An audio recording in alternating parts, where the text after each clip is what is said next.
No ja som Igora Cíla učil na škole a na fakulte umení končil u nás na katedre architektúry a musím povedať, že patril medzi tých študentov, ktorí vynikali veľmi takou sociálnou citlivosťou. To by som možno že zvýraznil. Druhá vec, že takým veľmi vrúcným vzťahom ku prostrediu, z ktorého vyšiel. Je to taká... Ja som to veľmi privítal, to je samozrejme, ja sa cítim byť celý život Gelničanom, lebo aj keď som sa narodil v Levoči, ale to len kvôli tomu, že najbližšia nemocnica bola v Levoči, tak mama bežala tam. Tu som prežil svoje detstvo a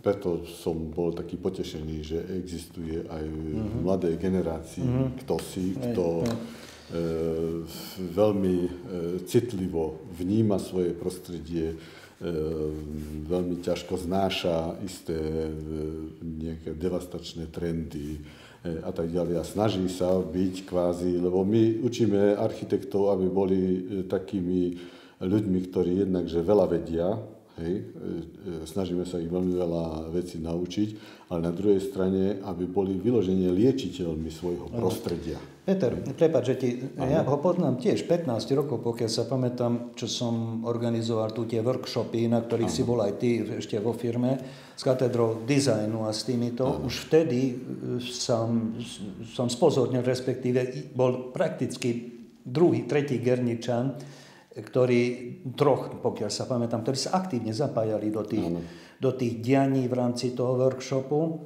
A potom som s prekvapením zistil, že on nie je len architektúr ako profesne, teda aj po skončení, ale je viac dimenzionálny, by som povedal, pretože kultúru berie ako komplexnú záležitosť. Som bol prekvapený. CDčko napríklad. Také zaujímavé, moderné tieto proste do tej hudby. A doslova do písmena som bol frapovaný, keď to, čo urobil s tými gelnickými zvonmi, ako ručné zvonenie, teda ako čo je, dá sa povedať, celoslovenský veľmi zaujímavý moment. Vychádza mi to a ešte ďalšie veci, čo sme spolu v posledných týchto rokoch alebo posledných pár mesiacov a rokov, rozumieš, ako robili. Naozaj, totiž, áno, Igor je vyslovene viacdimenzionálny, pritom kompetentný človek na to, aby sa o nejaké také uchádzal a aby bol integrujúci. Samozrejme musí mať adekvátne vytvorený tím. Ja naozaj som toho názoru. A zvlášť, vieš prečo? Množstvo ľudí uteká z Gelnice. Mladí ľudia. On odíde jeden, ja neviem, do Nemecka, potom tam. Tak treba povedať, že... Ale on sa vrátil, pokiaľ viem, on bol takisto niekde v Anglicku, alebo kde. Vrátil sa sem, áno, Gelnica ho, proste taký zdravý lokál patriotizmus zatiaľ cítim, ktorý nie je založený len na blabla, ale na... Ten lokál patriotizmus určite je potrebný k tomu, aby človek mohol nejako dobre fungovať vo svojom prostredí. To ja si myslím, že to by mala byť taká organická súčasť tej osobnosti.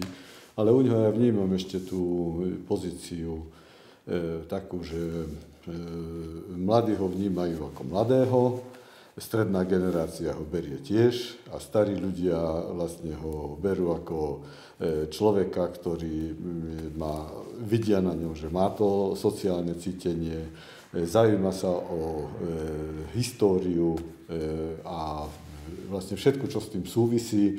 Takže ja si myslím, že to premostenie medzi mladými a starými v jeho osobe je takmer ideálne.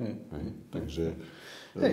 A to, že určite, že je to na Gelničanoch, lenže vieš, tu nejde o to, že Sľubotechna a toto bolo vždy a je aj medzi mladými a vždy, lebo je to, povedzme si na rovinu, to je komunálna politika a vždy politika v určitom zmysle je taká, aká je. Dobre, ale vieš, v komunálnej politike tá Sľubotechna funguje trošku predsa iným spôsobom, aspoň ja si myslím, lebo vo veľkej politike, keď niekto niečo slúbi, alebo povie, alebo sa chváli niečím, že urobil, to je veľmi ťažké skontrolovať, či to naozaj urobil. V komunálnej politike to nie celkom tak funguje, lebo tu každý každého pozná, takže predpokladám, že že v Igorov prospech napríklad jednoznačne hovoria tie jeho aktivity, ktoré tu on robí absolútnou pravidelnosťou a už dlhé roky.